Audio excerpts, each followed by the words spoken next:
इस वीडियो में मैं आपसे कुछ स्ट्रैटेजीज शेयर करना चाहता हूं, बहुत ही हाईली प्रैक्टिकल स्ट्रैटेजीज, जहां पे आप एक बहुत ही हाई पेइंग जॉब को अप्रोच कर सकते हैं। कुछ हफ्तों पहले माइक्रोसॉफ्ट के प्रिंसिपल प्रोग्राम मैनेजर तमास पोलनर ने एक लिंक्डइन पे पोस्ट डाला। उन्होंने कहा कि उनको पावर बीआई के इंजीनियर्स चाहिए जिनकी स्पेशलिटी पावर बीआई स्पेशली डैक्स लैंग्वेज होनी चाहिए। मैंने उस लिंक को खोल के देखा तो उसमें एक डेवलपर लेवल की सैलरी अप्रोक्सीमेटली $117,000 टू $250,000 की रेंज में थी। अगर आप इंडियन टर्म्स में इसको कन्वर्ट करें, that is close to 2 crore rupees per annum on the higher side. ये फेयर नहीं है कि हम एक अमेरिकन सैलरी को एक इंडियन सैलरी से कंपेयर करें, क्योंकि परचेसिंग पावर पैरिटी काफी डिफरेंट है अमेरिका में, वहां पे चीजें भी बहुत महंगी है, बट स्टिल ये एक बहुत ही कंपेटिटिव सैलरी है। इस पोस्ट में मुझे भी टैग किया गया कि मैं एक क्वालिफाइड कैंडिडेट हूं, बट मैंने इसके लिए डिनाई कर दिया। इस वीडियो को बनाने का पॉइंट यही है कि आप इंडिया में भी एक बहुत ही हाई पेइंग जॉब, बहुत ही लुक्रेटिव जॉब जो एक टॉप नॉच पोजीशन पे है, आप वो ले सकते हैं। बट प्रोबेबली लोग जिस तरीके से इतने हाई पेइंग जॉब्स को अप्रोच करते हैं, वो एक गलत अप्रोच है। आप एक पावर बीआई का कोर्स करते हैं, आप उसके बाद एक्सपेक्ट करते हैं कि आपकी जॉब लग जाए, और उसके बाद आपकी जॉब नहीं लगती है। These strategies, although will seem very simple, but they are incredibly hard to implement it in practical life. चलिए स्टार्ट करते हैं। ऑल्दो ये वीडियो मैंने एक पावर बीआई डेवलपर के कॉन्टेक्स्ट में स्टार्ट किया है, बट जरूरी नहीं है कि एज अ डेटा एनालिस्ट आप पावर बीआई टूल ही यूज करें, आप कुछ और टूल भी यूज कर सकते हैं। बट पॉइंट ये है कि मैं टेक्निकल स्किल्स के बियॉन्ड जाके आपकी एडिशनल स्किल्स की बात करना चाहता हूं, जो आपके इंटरव्यू प्रोसेस में और आपकी सैलरी नेगोशिएशंस में आपको बहुत हेल्प करेंगी।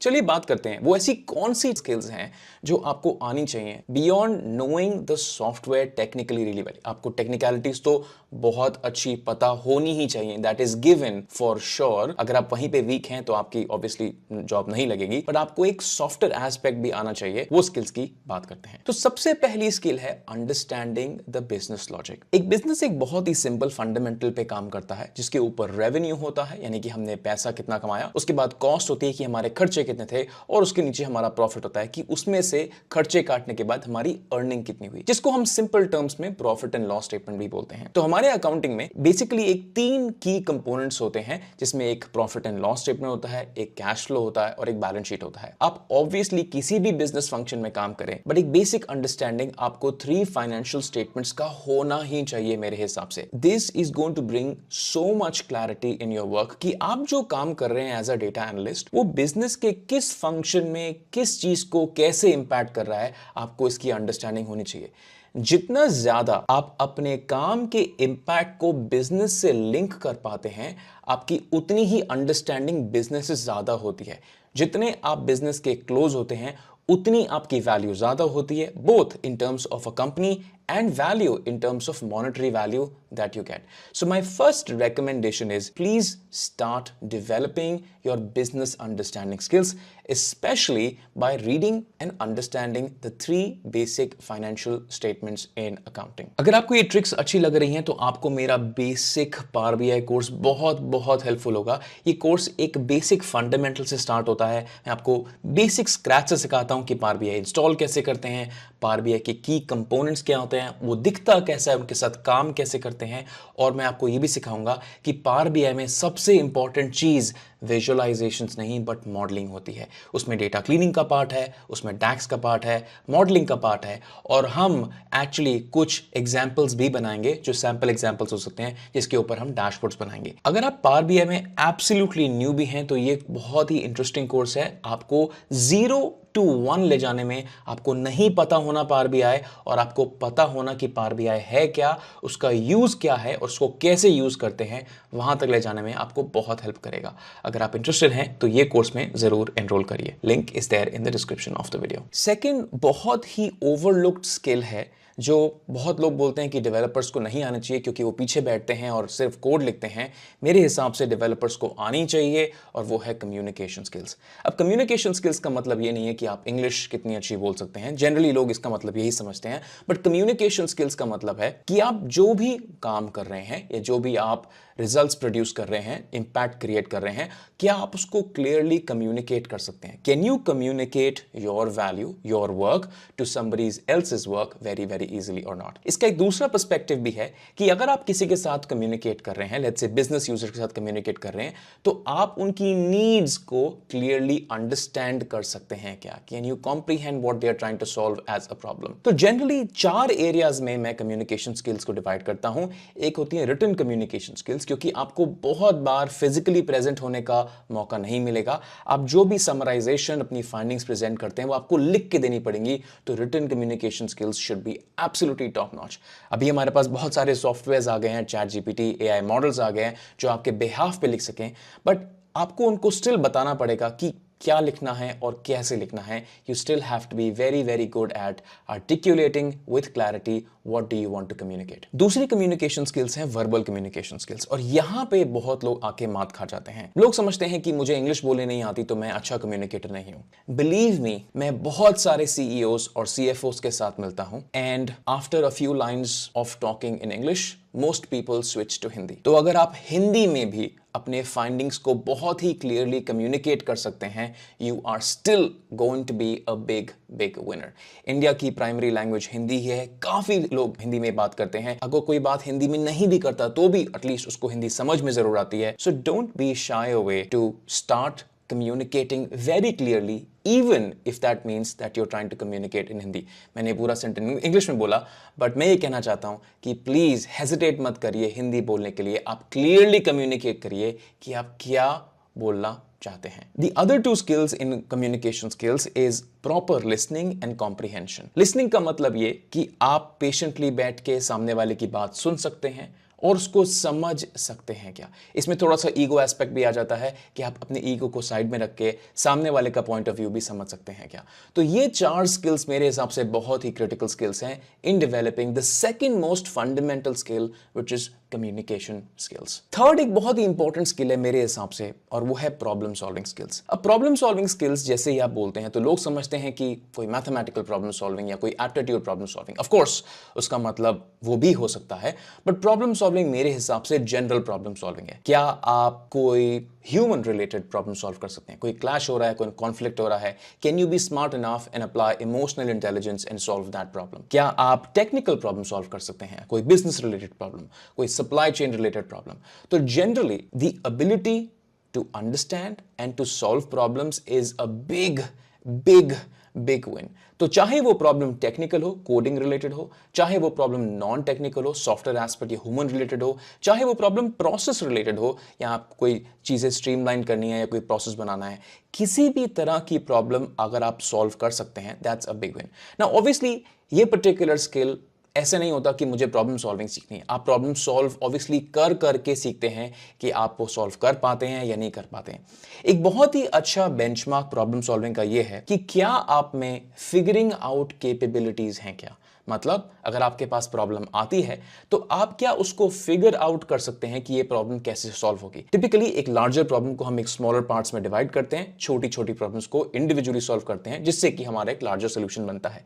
तो ये हो गई हमारी फिगरिंग आउट कैपेबिलिटीज कि आप फिगर आउट कर सकते हैं क्या कि आपको प्रॉब्लम सॉल्व कैसे करनी है, even though you did not have any understanding of solving the problem in the first place when it was given to you. Last जो बहुत इंपॉर्टेंट स्किल है, बहुत बहुत बहुत बहुत इंपॉर्टेंट स्किल है, वो है इंटरनेट प्रेजेंस। आज की डेट में अगर आप अपना इंटरनेट प्रेजेंस नहीं बना रहे हैं, यू आर एब्सोल्युटली डेड। आप बहुत ही फैंटास्टिक कम्युनिकेटर हैं, आपको बिजनेस अंडरस्टैंडिंग है, आपको प्रॉब्लम सॉल्विंग स्किल्स हैं, but the ability to display these skills in a meaningful manner on the internet is a game changer. मैं आपको अपनी पर्सनल स्टोरी बताता हूं। मैं बहुत बहुत बहुत लंबे टाइम से एक ब्लॉग लिख रहा हूं, जिससे मैंने कम से कम 300-400 आर्टिकल्स लिखे हैं on Excel, on RBI, on problem solving and things like that.